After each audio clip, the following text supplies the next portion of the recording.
Assalamualaikum warahmatullahi wabarakatuh. Pertemuan 2 kali ini kita akan membahas tentang notasi sigma, di mana notasi sigma ini adalah simbol untuk menjumlahkan sejumlah bilangan terurut yang mengikuti suatu pola atau aturan tertentu.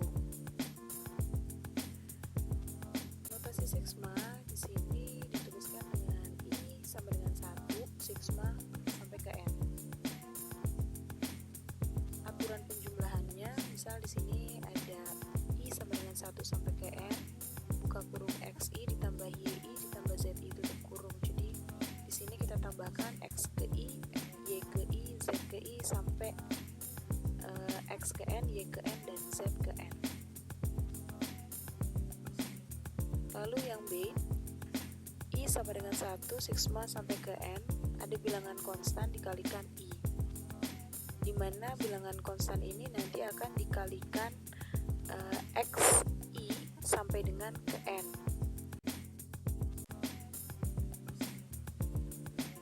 C, I sama dengan 1 sigma sampai ke N, di mana K adalah bilangan konstan, jadi kita tambahkan K sampai ke N.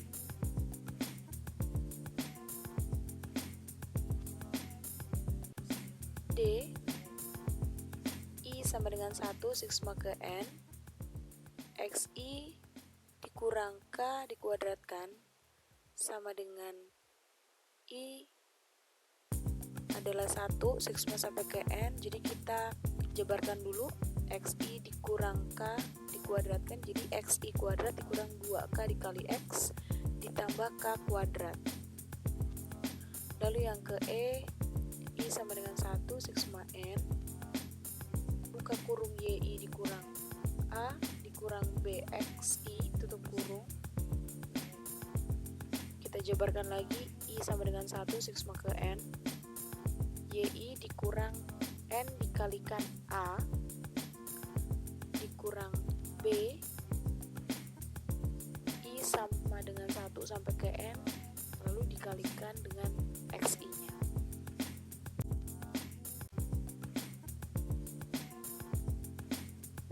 Distribusi frekuensi adalah penyusunan data ke dalam kelas-kelas tertentu, di mana setiap item hanya termasuk ke dalam salah satu kelas tertentu saja, atau biasa dikatakan dengan pengelompokan data berdasarkan kemiripan ciri. Tujuannya untuk mengatur data mentah atau data yang belum dikelompokkan menjadi bentuk yang rapi tanpa mengurangi inti informasi yang ada. Distribusi frekuensi numerikal adalah pengelompokan data berdasarkan angka-angka, biasanya disajikan dengan grafik histogram. Lalu ada distribusi frekuensi kategorikal, adalah pengelompokan data berdasarkan kategori tertentu, biasanya disajikan dengan grafik batang, lingkaran, dan gambar.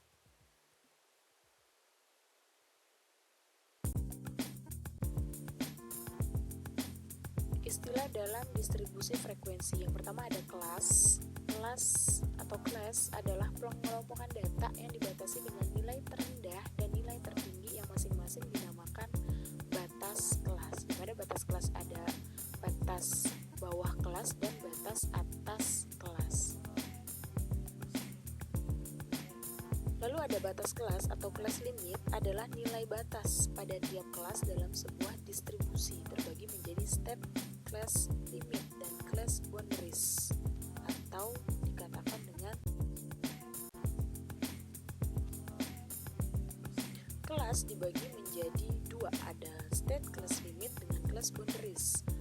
State class limit adalah batas kelas yang tertulis dalam distribusi frekuensi, ada lower class limit dan ada upper class limit, atau biasa disebut dengan batas bawah kelas BBK dan batas atas kelas atau BAK.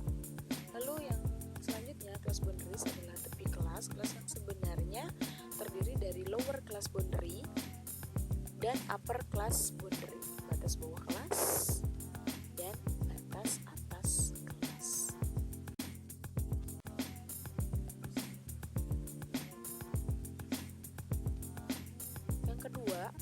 kelas interval atau panjang kelas atau lebar kelas. Dia merupakan lebar dari sebuah kelas dan dihitung pada perbedaan antara kedua tepi kelasnya.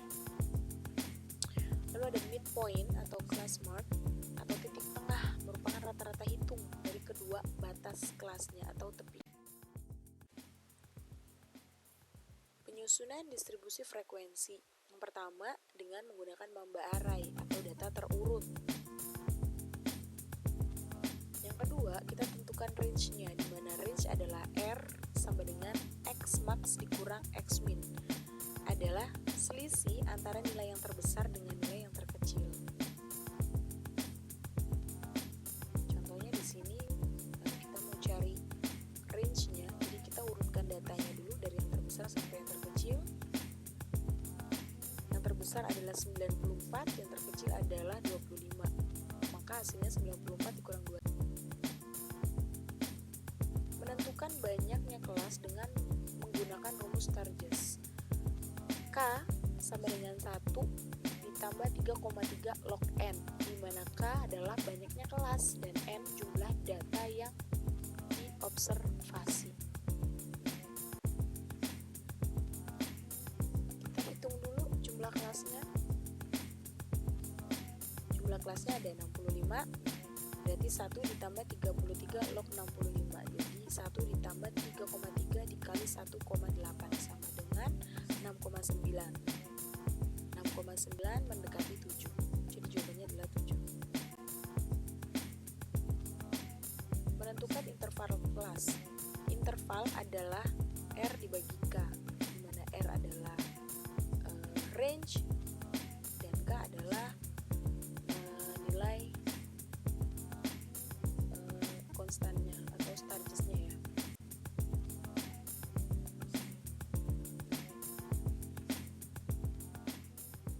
Di sini kita harus hitung dulu panjang kelasnya. Panjang kelasnya tadi kita sudah dapat ya, di hitungan sebelumnya adalah 69. Nilai K-nya tadi 6,9 mendekati 7, jadi 69 dibagi 7. Jadi kita dapat interval kelasnya adalah 9,8. Jadi 9,8 mendekati 10, hasilnya adalah 10. Menentukan batas-batas kelas, ada TBK, tepi bawah kelas, ada TAK, tepi atas kelas. Ada di sini untuk TBK adalah BBK dikurang 6,5. Jadi tepi bawah kelas sama dengan batas bawah kelas dikurang 6,5. Tepi atas kelas sama dengan batas atas kelas ditambah 0,5. Kalau panjang interval kelasnya, jadi si tepi atas kelas dikurang tepi bawah kelas. Sini ada contohnya, kita punya data, kita urutkan. Hitung batas interval kelas P. Oke, tadi kita sudah urutkan 25 ditambah 10 dikurang 1. Jadi kita sudah dapat intervalnya 9,8 mendekati 10, berarti 25 ditambah buka kurung 10 min 1 tutup kurung sama dengan 34. Kita dapat batas-batasnya.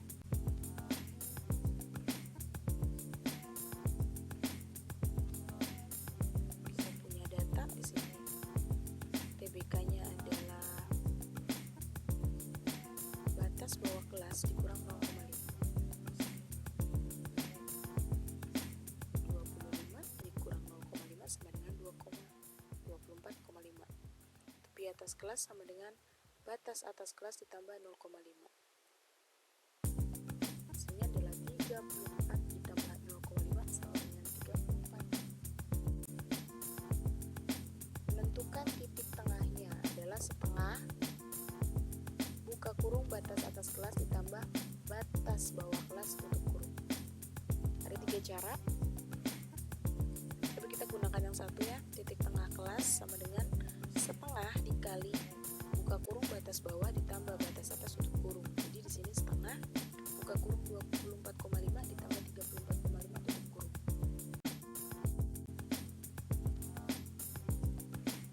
Lalu di sini kita masukin datanya ke dalam tali dan turus. Oke.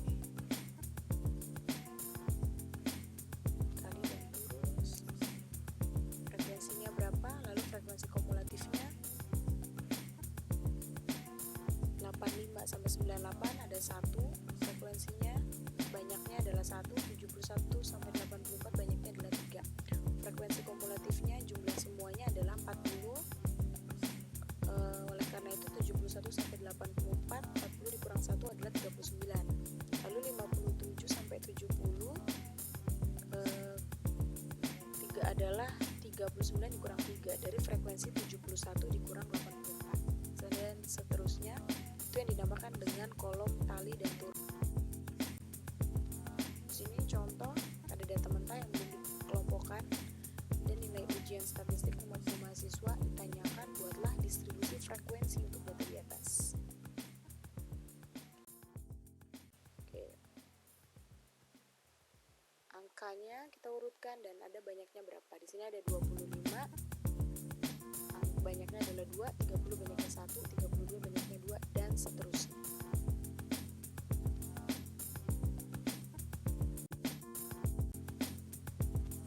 Jenis distribusi frekuensi. Yang pertama ada frekuensi kumulatif. Dia adalah daftar yang memuat frekuensi-frekuensi kumulatif jika ingin mengetahui banyaknya observasi yang ada dalam suatu nilai tertentu. Lalu ada distribusi frekuensi relatif, adalah perbandingan daripada frekuensi masing-masing kelas dan jumlah frekuensi seluruhnya. Dan distribusi frekuensi kumulatif kurang dari adalah suatu total frekuensi dari semua nilai-nilai yang lebih kecil dari tepi bawah kelas pada masing-masing interval kelasnya. Distribusi frekuensi kumulatif lebih dari adalah satu total frekuensi dari semua nilai-nilai yang lebih besar dari tepi bawah kelas pada masing-masing interval kelasnya. Distribusi frekuensi kumulatif relatif adalah total frekuensi dengan menggunakan presentasi. Ukuran gejala pusat data belum dikelompokkan. Yang pertama adalah rata-rata hitung. Rata-rata hitung adalah X sama dengan 1 dibagi N, banyaknya data. Rata-rata ukur atau geometri adalah G sama dengan N atau log G sama dengan log I dibagi N. Rata-rata harmonis adalah RH sama dengan N dibagi sigma 1 per XI.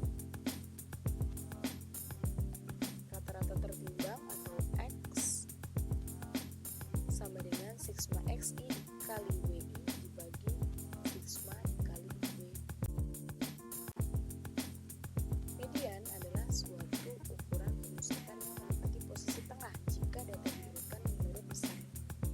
Posisi tengah dari seperangkat data sebanyak N yang telah terletak pada posisi ke N plus 1 dibagi 2. Jika N ganjil, N sama dengan 2K ditambah 1, maka median sama dengan X K ditambah 1. Jika N genap, N sama dengan 2K, maka setengah dikali XK ditambah XK plus 1.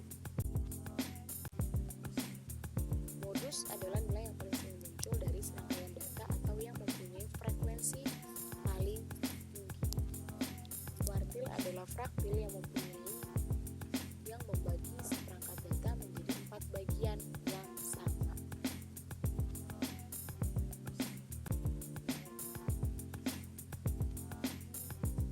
Desil adalah fraktil yang membagi seperangkat data menjadi 10 bagian yang sama.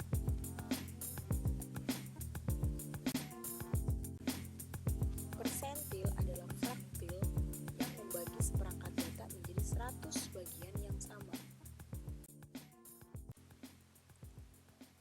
Terima kasih. Semoga